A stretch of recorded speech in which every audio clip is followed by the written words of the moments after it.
Welcome to फार्मानट। हमारा आज का टॉपिक साइक्लिजीन है और ये हमारी पैलेटिव केयर की सेकंड वीडियो है। पैलेटिव केयर का बुनियादी तौर पर मतलब ये होता है कि अगर कोई पेशेंट एक ऐसी डिजीज से गुजर रहा है जिसको उसको कम्प्लीटली तौर पर हम ट्रीट नहीं कर सकते या उस डिजीज को कम्प्लीटली तौर पर खत्म नहीं किया जा सकता, तो हम उस पेशेंट को उसका सिम्टोमेटिक रिलीफ देने के लिए या उसके सिम्टम्स को काउंटर करने के लिए या उसके सिम्टम्स को कम करने के लिए हम उसे मेडिसिन देते हैं जिससे उसका क्वालिटी ऑफ लाइफ जो है वो इम्प्रूव हो सके। तो ये पैलेटिव केयर का मतलब होता है। और हमारी जो आज की ड्रग है ये हमारी प्ले लिस्ट के अंदर, क्योंकि मैं जितने भी वीडियोस है वो जो एसेंशियल मेडिकल लिस्ट है ड्रैप की 2016 वाली उसके अकॉर्डिंगली मैं बना रहा हूँ और उसके अंदर साइक्लिजीन पैलेटिव केयर के मेडिसिन के अंदर आता है। तो आज हम साइक्लिजीन को डिस्कस करेंगे। अगर आपने अभी तक मेरी वीडियोस को नहीं देखा तो आप प्लेलिस्ट में जाकर मेरी वीडियोस देख सकते हैं। उसके अंदर मैंने local anaesthetic, general anaesthetic, opioid analgesics और non steroidal anti inflammatory drugs और जो स्पोर्ट्स साइड के ऊपर हेल्प के लिए एनेस्थेटिक एनेस्थीसिया के लिए मेडिकेशंस दी जाती हैं उनके ऊपर भी वीडियोस बनाई हैं, तो आप उन वीडियोस को भी देख सकते हैं। चलिए शुरू करते हैं आज की वीडियो। मेरा नाम डॉक्टर मोहम्मद तलहा मिराज है और ये मेरी कॉन्टैक्ट डिटेल्स हैं। ड्रग का नाम साइक्लिजीन, ड्रग का chemical name 1 benzyl hydryl 4 methyl piperazine न्यूट्राजीन। ये ड्रग का केमिकल स्ट्रक्चर है। Molecular formula C18H22NO2। Molecular weight 266.4 gram per mole. Drug category antiemetics, antihistamine. अच्छा, ये आगे इसकी डिस्क्रिप्शन है। जो साइक्लिजीन है वो हिस्टामिन 1 रिसेप्टर एंटागोनिस्ट है और ये आप इसको ओरली भी ले सकते हैं और आप इसका इंजेक्शन भी लगा सकते हैं इसका।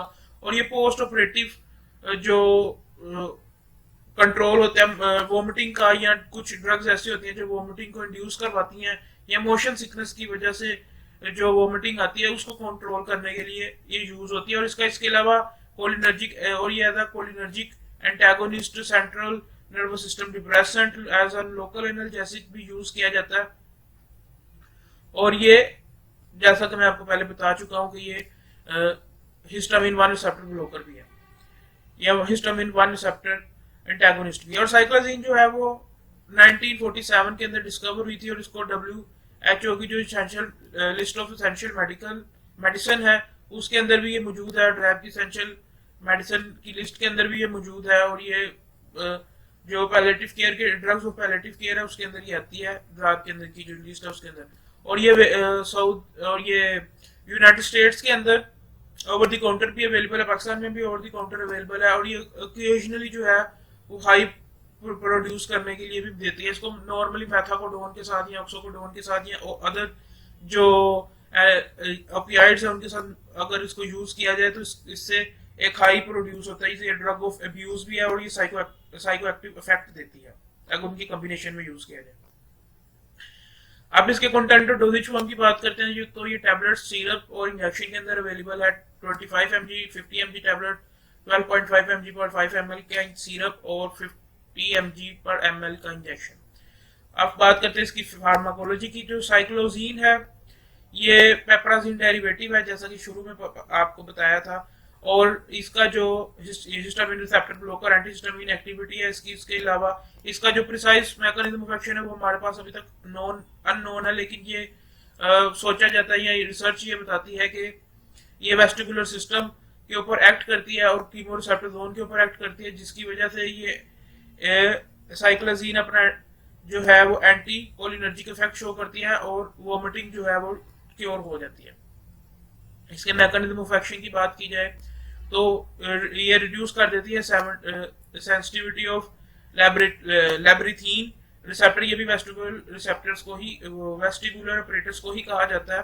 और उसका सेंट्रल एक्शन का, इसके सेंट्रल एक्शन का इफेक्ट होता है कीमो रिसेप्टर जोन्स पर, कीमो रिसेप्टर ट्रिगर जोन्स पर। एब्जॉर्प्शन की बात की जाए तो ये काफी अच्छी इसकी एब्जॉर्प्शन है और इसका जो इफेक्ट है वो 30 मिनट्स के अंदर इसका इफेक्ट शो हो जाता है। इसका ऑनसेट ऑफ एक्शन 30 मिनट्स है और इसकी जो मैक्सिमल अमाउंट है वो 1 to 2 आवर्स है और इसका टोटल जो लास्ट करती है इसका इफेक्ट वो 4 to 6 आवर्स तक लास्ट करता है।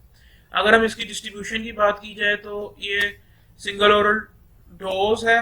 साइक्लोजीन की जो 50 mg की होती है वो अपनी पीक जो प्लाज्मा कंसंट्रेशन है वो उसकी 70 नैनोग्राम पर ml होता है, जो कि ड्रग की एडमिनिस्ट्रेशन के 2 घंटे के बाद आता है। यानी कि इसकी डिस्ट्रीब्यूशन जो है वो काफ़ी अच्छी है और इसकी जो पीक प्लाज्मा कंसंट्रेशन है वो 70 नैनोग्राम पर ml है। तो इसका जो पीक है, जो इसकी पीक प्लाज्मा कंसंट्रेशन है, ये ड्रग की एडमिनिस्ट्रेशन के 2 घंटे बाद अचीव होती है। मेटाबॉलिज्म की बात की जाए तो हेपेटिक मेटाबॉलिज्म है और इसके मेटाबोलाइट्स में नोरसाइक्लिन है और ये भी एक अदर एंटीहिस्टामिन एक्टिविटी इसकी भी एंटीहिस्टामिन एक्टिविटी है, लेकिन इसकी एंटीहिस्टामिनिक जो एक्टिविटी है वो साइक्लिजीन से कम है। एक्सक्रीशन की बात करें तो यूरिनरी एक्सक्रीशन है, route of elimination urine. Clearance के ऊपर कोई डाटा अवेलेबल नहीं। Volume of distribution 70 litre per kg, half biological half life 20 hours. Indication ये नॉर्मली एक ही इसकी डोज जाती है तमाम इंडिकेशन में। इसकी मोशन सिकनेस भी इसकी इंडिकेशन है, नोजिया, वोमिटिंग, वर्टिगो, चक्करों का आना, बाकों का आना, अगर आप ट्रैवल करें तो आपको वोमिटिंग आए, ये सारा कुछ इसके इंडिकेशन में। अगर हम इसकी सर्विस लेवल कैटेगरी यूज करें, बात करें उसके ऊपर, तो प्राइमरी सेकेंडरी टर्शरी हॉस्पिटल है, ओवर द काउंटर ड्रग है।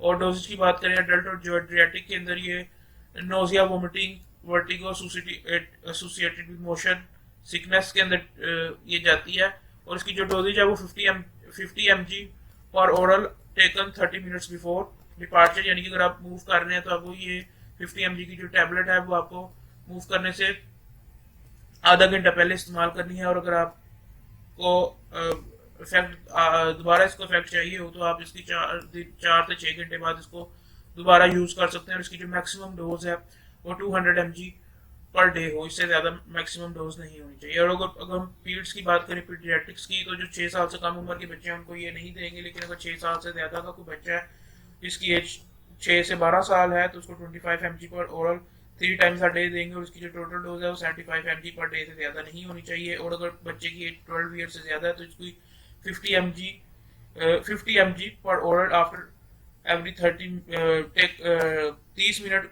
डिपार्चर से पहले देंगे। और ये 2 से जो 4 घंटे है उसके बाद दी जा सकती है, जैसे अडल्ट के अंदर होती है। और इसकी जो टोटल डोज है वो 200 mg पर डे से ज्यादा नहीं होनी चाहिए। स्टेबिलिटी की बात करें तो रूम टेम्परेचर में स्टेबल है। कॉन्ट्राइंडिकेशंस की बात करें तो हाइपरसेंसिटिविटी इसकी कॉन्ट्राइंडिकेशन है। और इसको जो पेशेंट अस्थमा, ग्लूकोमा, एम्फीसीमा और chronic pulmonary disease, shortness of breath के अंदर, या उनको किसी भी किस्म की सांस की कोई बीमारी है, या उनका प्रोस्टेट ग्लैंड का साइज इंक्रीज हो गया, उनको यूरिनेशन के अंदर प्रॉब्लम है, या प्रोस्टेट हाइपरप्लेजिया है, मिनाइन हाइपरप्लेजिया, तो उस केस के अंदर भी। और इसको हम अदर सेडेटिव्स और ट्रैंकुलाइजर्स के साथ या एंटीकोलिनर्जिक मेडिकेशंस के साथ भी यूज नहीं करेंगे।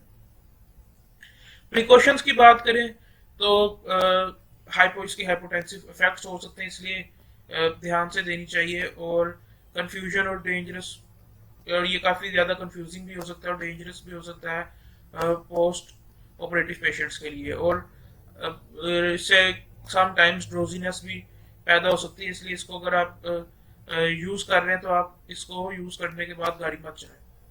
अब हम बात करते हैं इसकी टॉक्सिसिटी की। तो इसकी जो इनसी लोएस्ट टॉक्सिक डोज है वो 126 mg पर केजी फॉर 6 वीक्स है। यानी कि अगर इसको ये जो डाटा हमारे पास अवेलेबल है इसको इस टाइम पे दिया गया तो इसकी ये टॉक्सिक डोज आई, या इसकी टॉक्सिसिटी साइंस शो हुआ। और टॉक्सिसिटी साइंस की अगर हम बात करें तो ड्राई माउथ है, जितने भी एंटीकोलिनर्जिक इफेक्ट्स होते हैं तकरीबन तमाम आ जाते हैं। ड्राई माउथ है, हेलुसिनेशंस है, कन्वर्जन है, रेस्पिरेटरी डिप्रेशन है, हाइपरेक्सिया है, हाइपरकाइनेसिया है, ट्रैकिकार्डिया है, यूरिनरी डिटेंशन है।